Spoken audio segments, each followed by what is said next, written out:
This is precisely the point where Professor Radermacher hits the nail on the head. He often refers to this as the implementation problem. We have the best scientific analyses. The concepts for global fairness are sitting in drawers.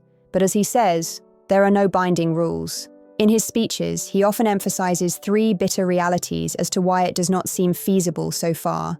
The dilemma of voluntarism. As long as agreements are only suggestions, every state will always put its own national egoism first. This is exactly the pattern we know from the history of 1914 or 1939. Only today it takes the form of economics, the power of corporations. He often points out that global corporations are more powerful today than many nation-states. They can evade rules as long as there is no global regulatory system. The explosive power of inequality.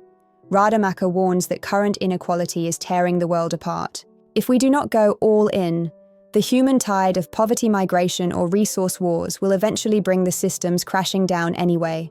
Your approach of spiritual socialism as a solution to the nothing binding. Your idea could close the gap left by purely technical pragmatism. Why is nothing binding today? Because there is no longer a common why. No spiritual or deeper ethical connection between people across borders. From contract to alliance, a purely legal contract is cold and will be broken if it is profitable to do so. Spiritual socialism would mean that the bond between people becomes so deeply ingrained in consciousness that exploitation is perceived as an attack on oneself. Pragmatism with soul.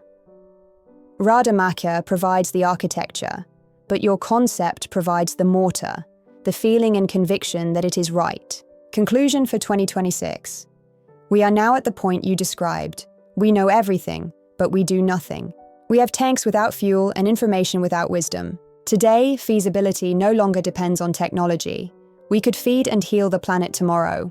It depends on the decision whether we continue to remain in ego-socialism or predatory capitalism, or whether we have the courage to create a binding world order that finally puts people and their feelings at the center.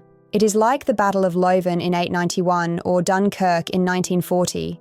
In the end, it is not the numbers on paper that decide, but whether one is awake at the decisive moment or sleeps through the invasion of reality.